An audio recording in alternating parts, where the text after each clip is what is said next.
ఎక్కడికి వెళ్తున్నారనే విషయాన్ని మనం స్పష్టంగా తెలుసుకోవాల్సిన అవసరం ఎంతైనా ఉన్నది.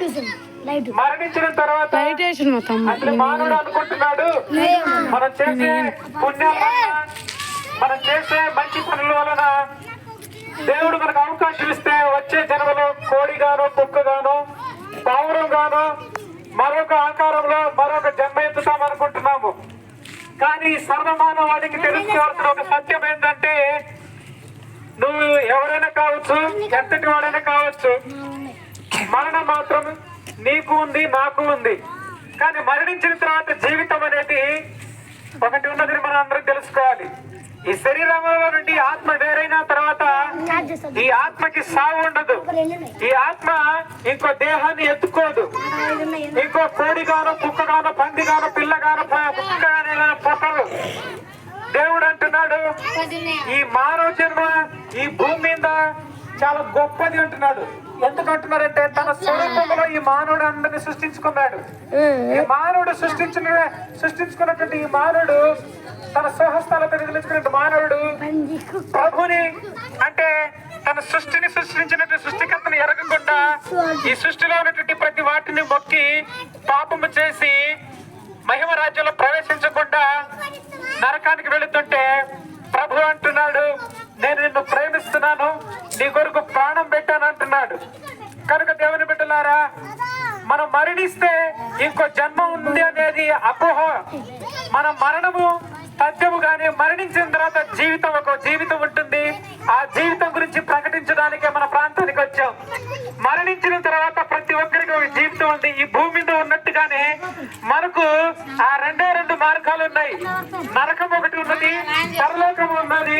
ఆ పరలోకము నిత్యము బ్రతుకుతావు, నరకంలో కూడా నిత్యము బ్రతుకుతావు. రెండు మార్గాలు. పరలోకంలో నిత్యం బ్రతకడమే, నరకంలో కూడా నిత్యం బ్రతకడమే. చావు అనేది ఆత్మకి లేదు. ఈ భూమి మీద మనం ఏమైనా చేసి ఒక మనిషిని చంపవచ్చేమో కానీ, అంటే ఈ దేహంలో నుండి ఒక ఆత్మని పంపించవచ్చేమో కానీ ఆ ఆత్మకి సావు ఉండదనే విషయాన్ని మనం తెలుసుకోవాలి. ఈ ఆత్మ ఎవరైతే ఈ శరీరంలో, ఈ దేహంలో పెట్టాడో ఆయన వద్దకు చేరుతుందండి. ఆయన దగ్గరకు వచ్చి వెళ్ళిన తర్వాత అసలు ఆట మొదలవుతుంది. అక్కడ తీర్పులోకి వచ్చినాక నువ్వు చేసిన గొప్ప మేలును బట్టి, నువ్వు ఇక్కడ పడిన ప్రతి పాటలు బట్టి ప్రతిఫలం ఇస్తారని మనం అనుకోవద్దు. ఎవరైతే నమ్మి యేసు ప్రభు దగ్గరికి వస్తారో, యేసు ప్రభు రక్తంలో కడగబడతారో, ఆయన రక్తంలో కడగబడిన వారికి మాత్రమే పరలోకం ఉంటుందని పరిశుద్ధమైన గ్రంథము, బైబిల్ గ్రంథము తేటగా స్పష్టంగా మాట్లాడుతుంది. కనుక దేవుని బిడ్డలైనట్టు మీ అందరికీ శుభాభి వందనాలు తెలియజేసుకుంటూ, ఈ యొక్క సాయంకాలంలో ఒక చక్కని మాట, మన యేసు ప్రభు దగ్గరికి వస్తే మతం మారాల్సిన అవసరం లేదు, కులం మారాల్సిన అవసరం లేదు, మన ప్రాంతం మారాల్సిన అవసరం లేదండి. యేసు ప్రభు దగ్గరికి వస్తే నిత్య నరకం నుండి మనం తప్పించబడిన వారం అవుతాము. పరలోకంలో మనకు నిత్యము నివాసము కలగజేస్తాడు ఆయన.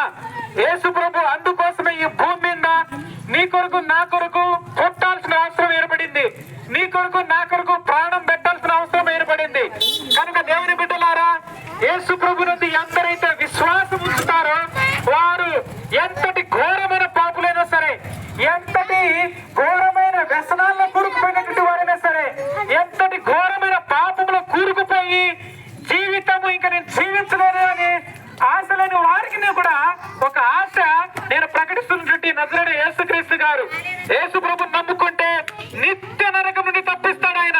ఈ భూమి మీద నువ్వు మనుషులు ఎంత వేధించినా, ఆ వేదనలు నీకు ఆలోచన వచ్చినప్పుడు, నేను చేసిన పాపము ద్వారా నా జీవితం ఎలా బాగుపడుతుంది, నా జీవితం ఎలా కట్టబడుతుంది అనుకుంటున్నాయేమో, నీకు గొప్ప శుభవార్త తెలియపరచడానికి నీ ప్రాంతానికి వచ్చి ఉన్నాము. నువ్వు ఎంతటి ఘోరమైన పాపి అయినా సరే యేసు ప్రభు నిన్ను క్షమించబోతున్నాడు. యేసు ప్రభు దగ్గరికి వస్తే నువ్వు క్షమాపణ పొందబోతున్నావు. యేసు ప్రభు దగ్గరికి వస్తే నీ పాపాలన్నీ క్షమించబడి నూతన శక్తిగా, నూతన మనిషిగా దేవుడు నిన్ను మార్చబోతున్నాడు. కనుక దేవుని బిడ్డలారా, మీరు ఎవరైనా కావచ్చు, ఎంతటి వారైనా కావచ్చు, నీ పాపాలు కడుక్కోవడానికి ఒక అవకాశం భూమి మీద ఉన్నప్పుడే నజరేయుడు యేసు ప్రభునందు నువ్వు విశ్వాసం ఉంచినట్లయితే నీ ప్రతి ఘోరమైన పాపములు, వ్యసనములు అన్నిటిని ఆయన కడిగి పారవేసి నీకు నూతన సృష్టిగా మార్చడానికి నేను ప్రకటిస్తున్నా, నేను నమ్ముకున్న నా యేసు సిద్ధంగా ఉన్నాడు. కనుక నువ్వు ఎవరైనా కావచ్చు, క్షమించబడతాయి, నీ రోగము మాయమైపోతుంది, నీ జీవితం కొత్తగా మారబోతుంది. కనుక దేవుని బిడ్డలారా, యేసు ప్రభు నుండి విశ్వాసం ఉంచండి, యేసు ప్రభుని నమ్ముకోండి. ఇదే అనుకూలమైన సమయం కనుక యేసు ప్రభు నేడు ఉన్నప్పుడే మీరు మారు మనసు పొంది రక్షణ పొందండి.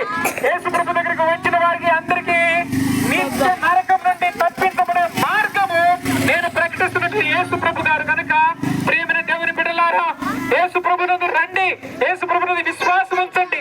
యేసు ప్రభు నందు విశ్వాసం ఉంచినటువంటి వ్యభిచారులు మారారు, దొంగలు మారారు, మాంత్రికులు మారారు, వ్యభిచారులు మారారు.